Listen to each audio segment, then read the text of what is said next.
It's not about me and what I need financially or any of that. It's about the children in our community, for sure. So I want to be the best for them. Right. And then that is enriching for me. That's what I thrive off of. Yep.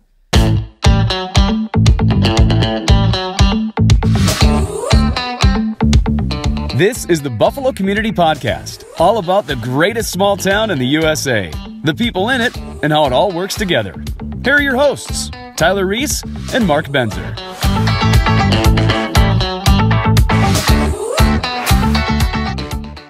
Hey everybody, it is the Buffalo Community Podcast. I'm Tyler Reese, and we're sitting in the studio here at Outdo Work, and we've got Inner Circle Education with Allison Kenmir in here.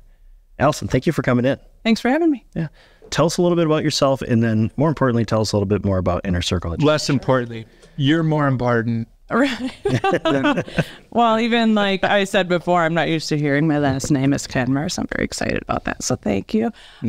So I am starting a micro school. A lot of people don't know what that is. It's literally what it sounds like. It's a small school. So small group learning, you get that individualized attention, literally like a group of maybe 10 students. I'm going to start out with just kindergarten, first grade academic level. So they don't need to be in kindergarten or first grade, but academically at that level, which I think is nice that we're not held down by the red tape of grade level and just where you are academically and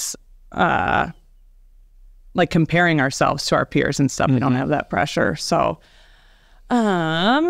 that is what we're starting. I'm super excited about it. I used to homeschool for a family just these last 2 years. They moved to the other side of the country, and it's very sad. Well, we're in the middle of the country. Which side?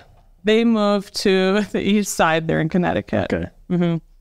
So doing that has obviously led me here. I'm super passionate about the small group, just that individualized attention that you can give them. You see them learn faster and just academically grow and be passionate about what they're doing.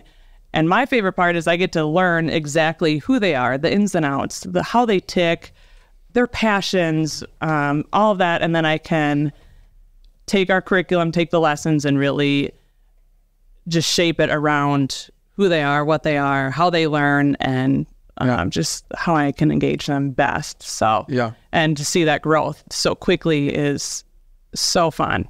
So fun for me. Is this something that, you mentioned you've been homeschool teaching for a couple of years.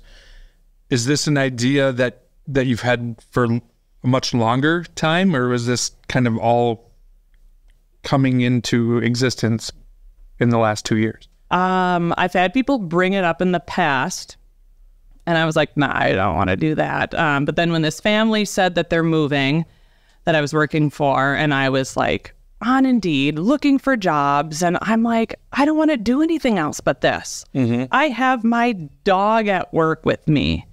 And if you know me, I love my dog. He's like my life. I love my daughter too. But she gets she's okay. Well, he was the firstborn, so I've always wanted my dog with me and my daughter with me. And just, again, that small group, I just love it. I'm very passionate about it. I believe in it a lot. And I'm coming from, as you guys know, I went to public school. I loved public school. I think it's great. I think we're so fortunate to have different options for our children. Why are you smiling? Fortunate, yes. We have an inside joke. Tyler and I go way back. So we'll unpack a inside joke a long time ago, but we actually grew up on the same street. Yeah, so we're bringing the neighborhood back. Allison's house, Mark's house, my house. So bringing it back way back. Mark didn't hang out with us. No, we always called you the new kids on the block, and I have no idea why. Pretty sure they were there first. Exactly, they were there just as long as we were, but he was an old man in the neighborhood. Yeah, a lot cooler. Yeah, that's what I was going to say cooler, but you guys said it. It's really good if you want.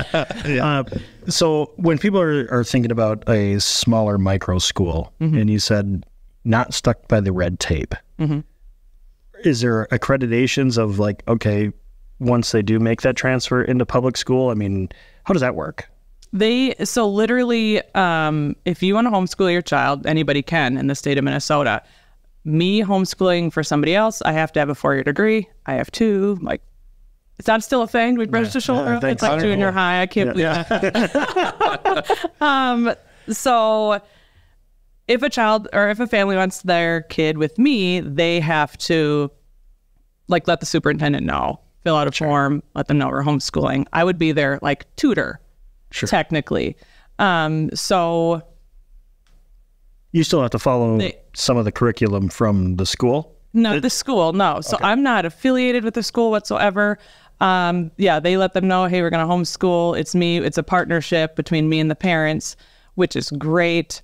And if they want to eventually go into public school, it's just fine. So I have to follow the Minnesota state guidelines. I don't have to teach to the test, which is a difference. And it's that red tape. So I get to teach to each individual child and how they learn best, not like, it's not for me, it's for them, which in like public school setting is more like, I have to teach so my students do good on these tests or whatever, if that makes sense. Sure. Yeah. I think it answers my question, I think. Good. Yeah.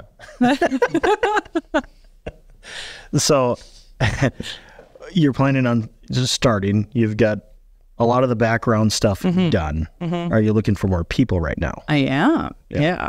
And eventually I want to grow and offer more age groups. So again, it's just kindergarten and first grade to start out, which when I took a poll to the community, is mostly just on Facebook. A lot of like literally 90 some families reached out and inquired, just wondering, what is this? What do you offer? That kind of stuff.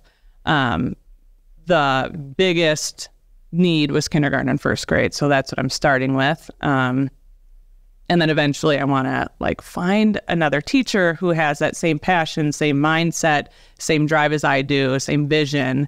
And we can have more and more grade levels. Sure. Too. What's the first step when you decide I'm going to do this? What's the first thing you do when you start a school, like a micro school? Oh, that's hard. I feel like the list is so long. You need to get like an LLC. You need to decide if you want to be for-profit or nonprofit and go through all those steps. There's zoning stuff Tyler helped me with. Didn't know I had, like, I've never ran a business before. So I'm learning the ins and outs. But eventually I do want to mentor people who do want to open up a micro school too. You need a name. That was so hard. I'm online, like just Googling different things late at night. I mean, I'm up till midnight. I know it shows. It's also the 4-year-old at home, and she's great. And I love my dog. My dog. So yeah. So there's a lot to it, and it's all fun and all a great learning experience. Sure. So you talk about the name. Inner circle education. Inner circle education. Yeah. Like, is it exactly? I guess is there more to just explain inner circle? Like the name. And then I'll shut up. Yeah. So I was looking up different definitions and different terms, this and that. Anyway, so I'm Googling, and I come across, I think I was actually talking to my aunt on the phone, my Aunt Patsy. Her and I were talking about different names, and I mean, it's a big deal. It's your name. You want people to know. I mean, you guys get it. I don't need to explain that. So I look up inner circle, and it's something along the lines of like a small group within a large group that holds a lot of knowledge and power and influence. And I'm like, sounds about right. Yeah. Yeah. Check. Not like the power thing. It's not like that, but you know, and I want it just to be, there's so much like the parent concerns with the education system. The adjective that most parents are using is just, they feel yucky about it. Like something's just not right. I want us to have our little space that's just fun and engaging, and we're outside learning and all this stuff without all the yuckiness that's on the outside too, if that makes sense. Yeah. This is maybe going to kind of jump into whenever this airs. Have you gotten any backlash of that, whether it's from, I don't want to throw the school district under the bus, obviously, because, I mean, we're all products of the Absolutely. And it works for a lot of people. And again, to have options. Have you gotten any backlash from the public when you did put that poll out there saying, what are you thinking, you know, anything like that? Or was it just generally mostly support? Honestly, the amount of support has been overwhelming from obviously my family and my friends, but just strangers in the community. They're like, you have such a big heart for doing this and all these things. The one, like, not backlash, but somewhat along those lines is I try to post in some Buffalo pages and it's just denied or taken down. And I'm like, I'm offering such a fun, cool service. Cool, I think, to families. And I want to let people know because I'm so passionate about it. And I don't understand why we can, and I'm all for having Chipotle in Buffalo. Yes, please. Yeah. But it's like so much conversation about Chipotle or things outside of Buffalo and businesses outside of Buffalo. But my business here, it's technically St. Michael because we talked about it's right on the road. It's like, right on that. It's right by Beebe Lake Regional Park. Why can't I have that posted? Or like I had a fundraiser in Nautical Bowls. That's an event in Buffalo and it benefits them and it benefits our school and our students. So not a lot of backlash, just like frustration, like why? So, but there's other ways. I hit over 300 followers last night. I was very excited. Yeah. So. Congrats. Thank you. I don't think I follow you, so pretty soon you'll have 301. Follow me, Inner Circle Education. I'm learning about Inner Circle Education like right now. Good. So I'm sure I'm not the only one. It's because I can't post in certain Facebook. Yeah. Yeah. Let's say somebody said, I'm interested in sending my kid to Inner Circle, but how are you qualified?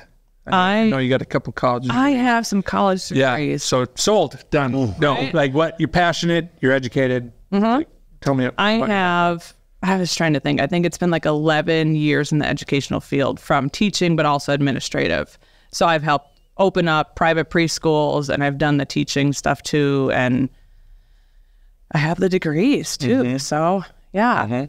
You check the boxes. I do. Yeah. For the most part, I do. Yeah. Awesome. I always find when most of our guests is you find that passion behind them and it's very noticeable because almost a lot of our guests, I'm like, I couldn't imagine doing your job. That actually sounds like a nightmare to me. Right. And it's like, we're lucky to have people that have passion for stuff that a lot of people don't want to do or can't do. Let's just say they do want to homeschool, but they can't because both parents are working. Right. That's so many people. So many people. And that's why I want to partner with these families. So I can do part-time, Monday, Tuesday, Wednesday. We focus on the academic instruction. So the standards that we have to meet through Minnesota, reading, writing, math, those subjects. Thursday, Friday is more electives and enrichments. We have our Brick Buddies Lego building program coming in on Thursdays, which I've worked with Wendy for like 5 or 6 years. You like Legos? Oh, yeah. She is wonderful. My daughter Ada loves her program. It's so enriching and engaging and fun. And Wendy is an amazing person. Very passionate, very like-minded. So it's more like student-led. She likes to... the topics she covers in her class is not just like building Lego. She has a whole curriculum, but she includes what the students are into, their interests and their passions too. So we have that Thursdays. Fridays, we have a music class too. So Jen at River Road Music is going to come and she, again, is the same. And she has like 30 years of teaching experience too. She is amazing. She just left the school district as well.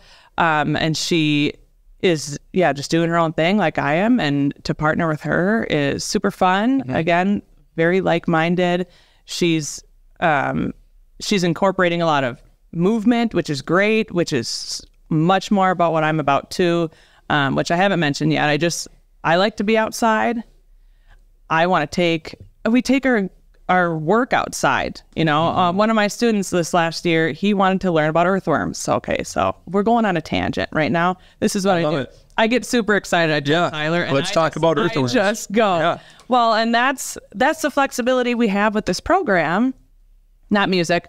We do that too. My school.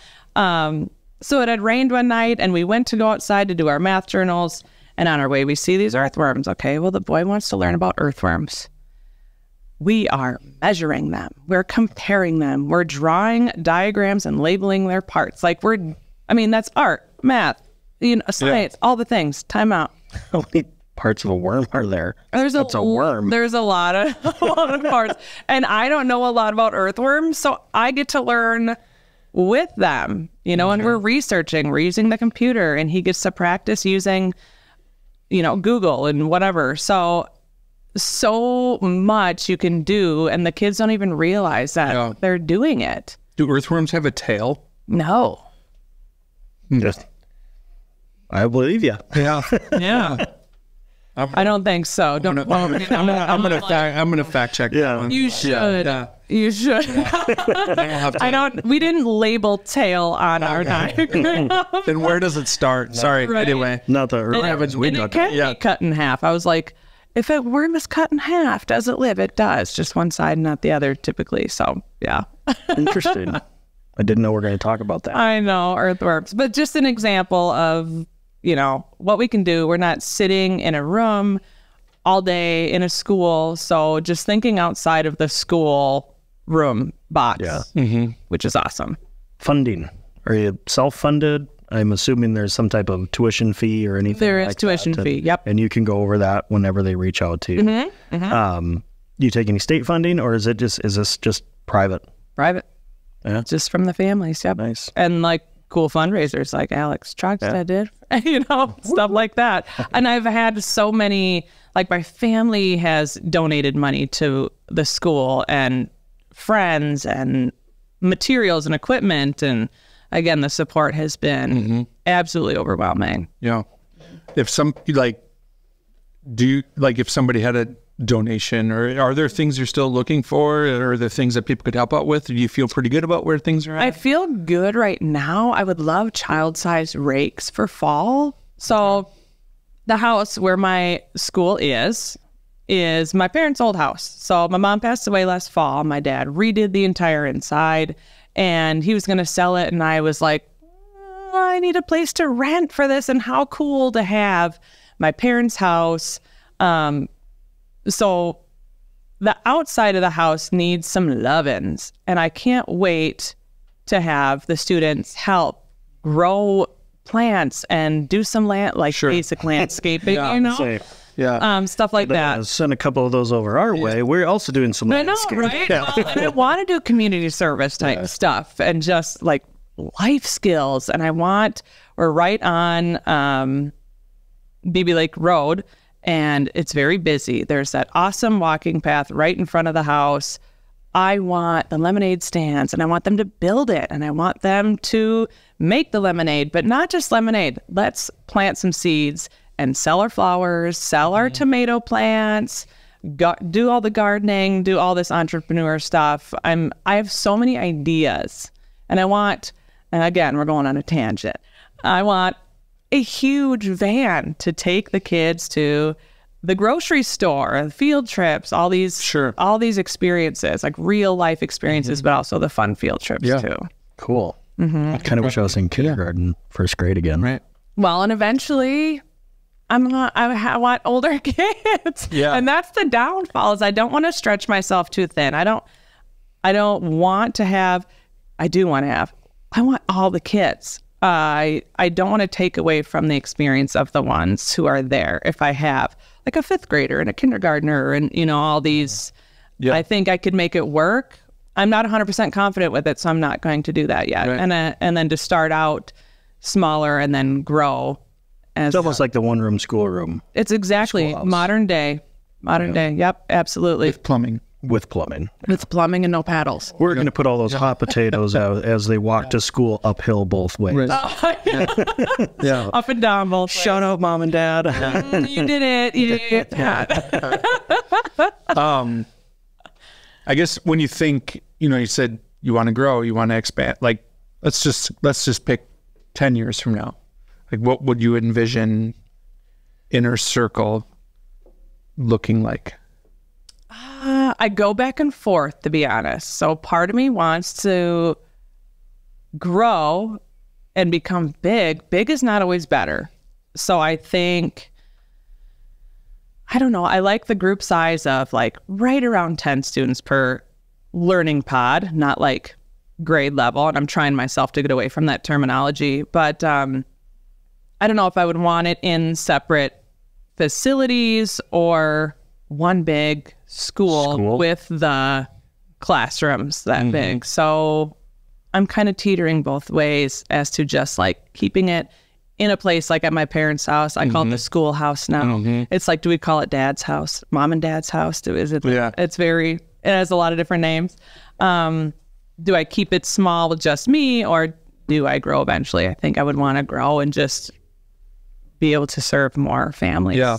Well, you mentioned, you know, I'm not confident in it, so I'm not going to do it. Yeah. Right. So I think it sounds like it's not a rush, right? You're not you're not saying I need to get as big as I can as fast as I can, but it's like, okay, when I'm confident that I can do this well, I have the right teacher, I have the right facilities, I have the right plan, let's do it. Yeah. Right. I think that's wise. And thank you. Will serve you well. Thank you. It's not about me and what I need financially or any of that. It's about the children in our community, for sure. So I want to be the best for them, and then that is enriching for me. That's what I thrive off of. Yep. Well, and you'd hate to do something and go, well, that didn't go very well. No, it's their education. You know, and it's a huge. It's a sorry about that. Yeah, it's a huge commitment and a big decision for families. I am new; they don't know me, so a lot of families are very interested. Again, like almost 100 families reached out, but again, they don't know me, and it's scary, and it's a big decision. So I encourage whatever works for your family. I am fine with. If public school is working, awesome. If private school, or there's all these different options, but if not, I would love to meet with you and see how we can partner together. Is there a timeline that you're looking at, a deadline or anything like that? No. And I've heard that micro schools, when they start, a lot of families, again, we talked about when they want to homeschool their kids, but they just can't. So they're trying to figure it out. It doesn't work out, and families will reach out to me once the school year starts too, which is fine. And even in the school system, you can leave. You can pull your kid at any time if it's not working. And I'm happy to chat again and see how we can work together if it's going to be a good fit. Yeah. I think it's going to be a good fit for everybody. Because who wouldn't thrive in that small group setting too? Right. Yep. And obviously you kind of have to be selective as well. I mean, for sure, yeah. Because you only want 10-ish. So, yeah. So if you are interested, better reach out now. Yeah, like ASAP. Yeah. How do they find you? How do they get in touch with you? My email's innercircleed@gmail.com. My Facebook group, Inner Circle Education. Phone number, I'm happy to give it out on the air. Go ahead. Look at the camera. Okay, 763-486-9735. Give me a call. Is this a thing? Your mom and I used to do this. Yeah. Yeah. I'm bringing back all the old school. Right. Talk to the hand. Yeah. Talk to the hand, whatever. Raise the roof. Major. Leave with a milk must. I taught my kids that. Yeah. Jenny rolls her eyes. So fun. Well, anything we didn't touch on that you want to leave with our 250,000 followers? How many? 250,000. I'm glad you didn't tell me that beforehand. Yeah. No, I think that's good. This is a lot of fun. I've watched a lot of your guys' episodes. So thank you. It's cool to be here. Hi, Luke. Yeah. Nice to meet you. Turn around. Don't cock. Right? You leave Luke out of this. Right? Okay. Luke has young kids. Hey, Luke. Luke is ours. You want to get on my wait list? Your kids are too old. Your kids are too old for now. Yeah. Well, I'm glad we were all able to make it out of the mean streets of Orlando Avenue. Absolutely. We beat the odds on that. Yeah. And thank you so much for coming in. Yeah, it's nice to catch up with you guys. Lala, thanks for coming in. Oh, we're gonna tell our nicknames now. Yeah, not all of them. No, not right there. All of the Buffalo Community Podcast. I'm Tyler Reese. I'm Mark Benzer. Allison Kenmir.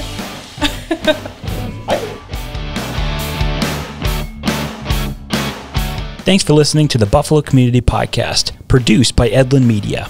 You can find us on Facebook and YouTube, as well as anywhere you listen to podcasts.